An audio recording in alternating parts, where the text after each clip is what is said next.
sou o Thiago, você tá no Música Curiosa e você conhece a história do show dos Rolling Stones que aconteceu lá em 1969, que acabou virando um caos, que envolveu muita violência, líder de banda famosa ficando inconsciente por ter apanhado do segurança, espancamento, afogamento, esfaqueamento e assassinato, sendo considerado como um dos motivos pro fim do movimento de contracultura hippie dos anos 60 e como o pior dia da história do rock, com isso tudo podendo ter acontecido por ego. Caso não conheça a história, eu queria saber um pouquinho mais sobre ela, fica aí que eu já conto. Bom, mas pra entender aí a história de como esse show aconteceu, antes a gente precisa contar um pouco da história dos Rolling Stones em si, já que uma coisa tá ligada à outra em tudo isso. A banda surgiu lá em 1962 na Inglaterra, com eles lançando aí o seu primeiro disco chamado The Rolling Stones em 64, e já conseguindo ali chamar alguma atenção, mas com eles estourando de verdade em 65, que foi quando eles lançaram seu maior sucesso, isso até hoje em dia, que é a Can't Get No Satisfaction.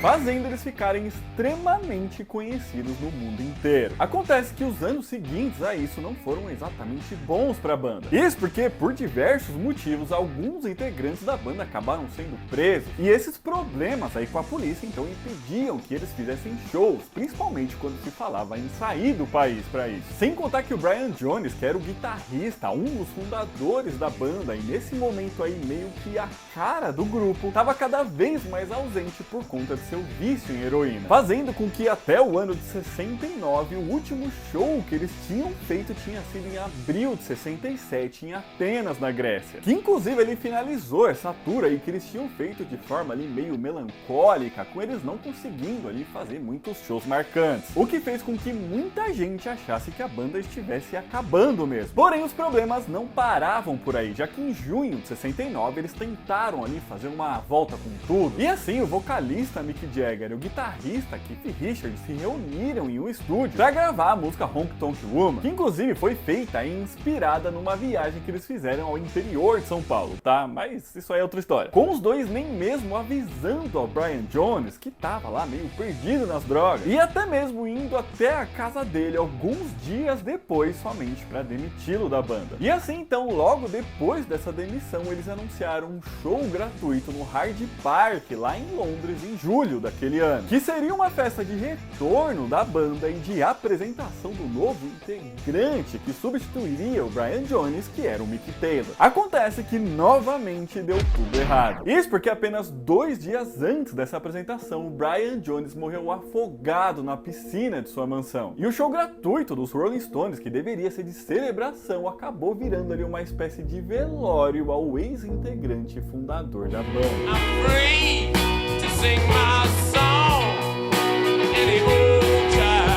Mas não para por aí, já que nesse momento aí que a banda resolveu voltar, estavam fazendo muito sucesso bandas como Cream, Jimi Hendrix, Santana, Led Zeppelin, The Doors, Grateful Dead, Jefferson Airplane, Crosby, Stills, Nash Young e várias outras que traziam ali uma forma diferente de música e de apresentação, trazendo shows longos e músicas mais bem trabalhadas, buscando ali por um público mais adulto, enquanto os Rolling Stones ainda faziam apresentações de meia hora voltados para adolescentes que gritavam durante todo o show, o que deu muito medo neles de estarem defasados e ultrapassados em relação aos outros. Foi nesse momento então que o Mick Jagger decidiu tomar a frente da banda e que eles voltariam aos Estados Unidos depois de 3 anos para lançar o seu mais novo disco, que foi o Let It Bleed, fazendo uma turnê que passaria por diversas cidades, sendo esse aí o tão esperado grande retorno da banda. E de certa forma, realmente foi. Os shows por lá aconteceram no final de 1969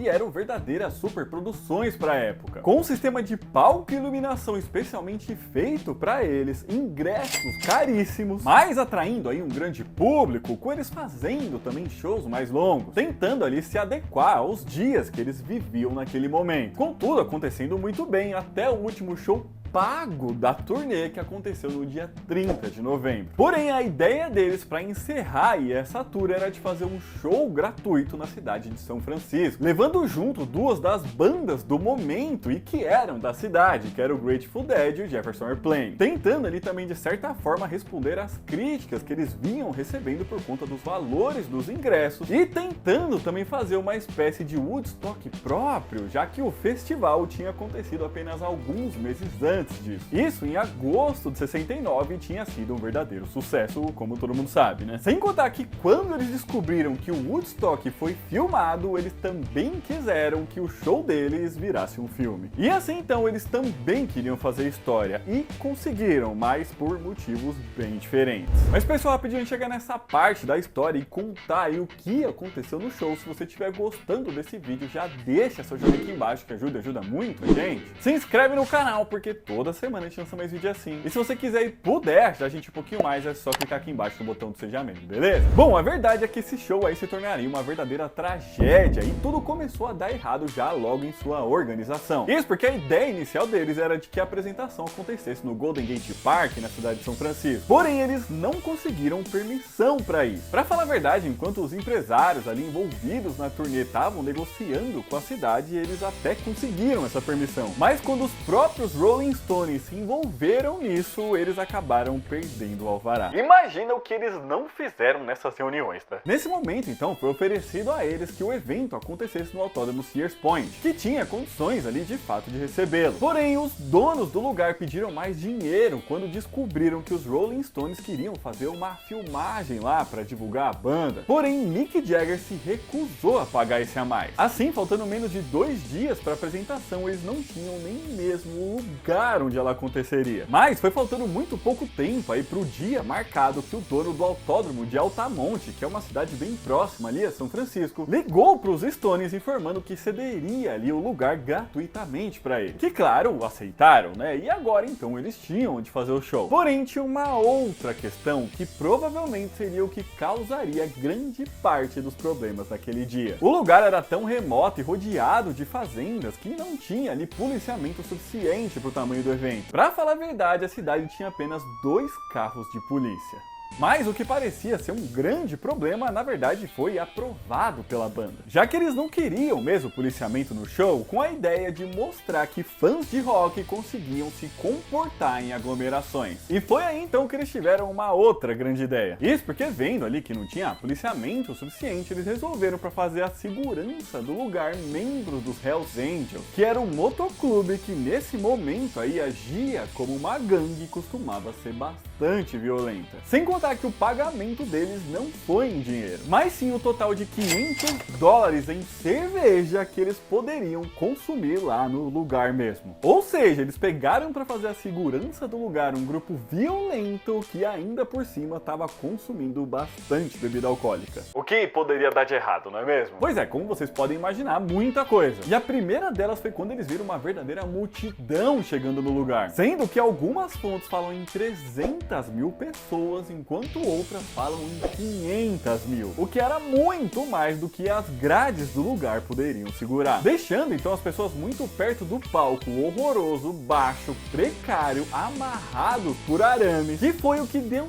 tempo de fazer ali naquele curto período depois deles definirem o lugar onde o show aconteceria. Sem contar que não tinham banheiros, atendimento médico e nem mesmo lugar para comprar água ou comida, com muita gente consumindo quantidades enormes de álcool e drogas, principalmente o LSD. Droga inclusive que também estava sendo consumida pelos seguranças do lugar, lá os membros do Hells Angels. E assim o cenário para nada dar certo estava montado. E o pior é que ainda antes dos shows começarem já tinha acontecido uma morte no lugar, quando um jovem que estava por lá, provavelmente depois do uso de drogas, resolveu pular em um canal que tinha ali e morreu afogado. Porém, isso não fez com que o evento fosse cancelado. Pra falar a verdade, provavelmente os organizadores ali nem ficaram sabendo disso antes. E assim então as apresentações aconteceriam. Uma coisa que eu ainda não disse é que o show aí acabou virando uma espécie de festival que tinha ali grandes nomes da música no momento. Assim, o primeiro a se apresentar lá foi o Santana já no meio do caos, com os integrantes dos Hells Angels andando de moto no meio da multidão, batendo e espancando qualquer pessoa que eles achassem que estava se comportando de uma maneira que eles não gostassem. Isso sem contar ali as brigas que aconteciam no meio do público mesmo, com a galera também invadindo o palco para encher o saco dos músicos, pular lá de cima ou qualquer outra coisa, fazendo com que ele quase desabasse. Com então os seguranças do lugar também subindo ao palco, só que segurando tacos de sinuca e corrente para bater nas pessoas e assim tirarem elas de lá. Bastante força. Sem contar que no momento da apresentação do Jefferson Airplane, um dos Hells Angels deu um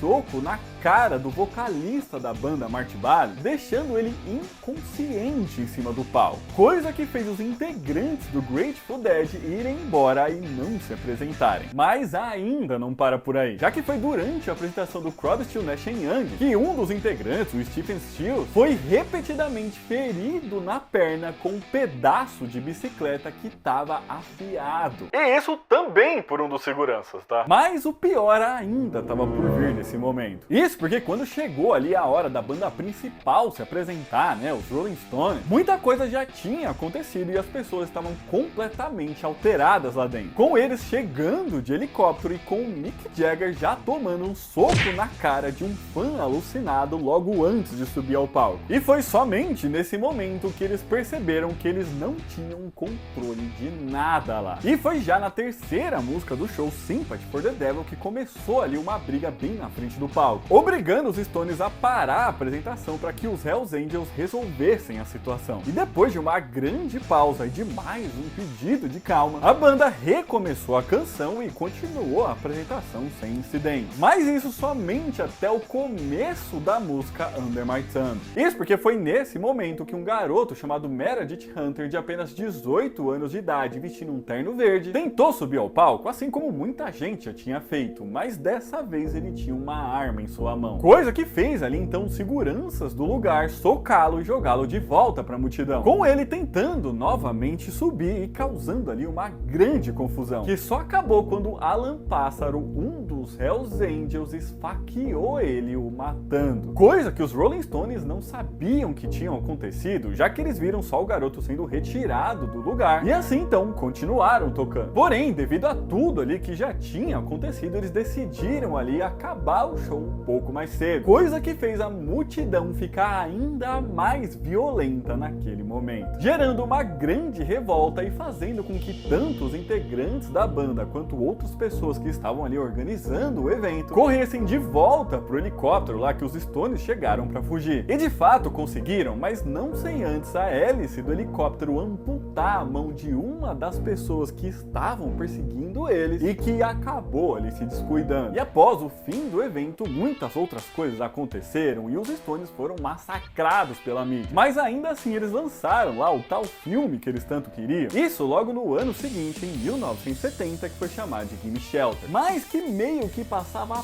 pano ali pra banda e mostrava eles ali como sendo vítimas de toda a situação. Porém, depois disso foram lançados livros contando melhor toda essa história. Sem contar que foi somente no ano passado que foram liberadas imagens pelo Congresso Nacional dos Estados Unidos que mostravam o evento e a realidade ali do negócio como um todo, as brigas e até mesmo ali o momento da morte do rapaz. O Alan Pássaro, que foi quem esfaqueou o Meredith Hunter, foi julgado e inocentado em 1971, sendo considerado que ele agiu em legítima defesa. E no final, esse show aí foi considerado como o ponto final da contracultura hippie que estava em alta até aquele momento. Porém, já bastante enfraquecido, já que tinha sido pouco tempo antes que tinha acontecido o assassinato da atriz Sharon Tate, feito lá pela família Manson, que também é um outro episódio horroroso da história, né? Mas então é isso, pessoal, esse vídeo vai ficando por aqui, espero que vocês tenham gostado. Se gostaram, já deixa seu joinha aqui embaixo, comenta aqui pra gente se você conhecia essa história e o que você achou disso tudo. Você sabia das histórias desse show aí que provavelmente foi o mais perigoso da história? Aqui do Zay tá deixando outros vídeos pra você assistirem. Um beijo, até a próxima e tchau!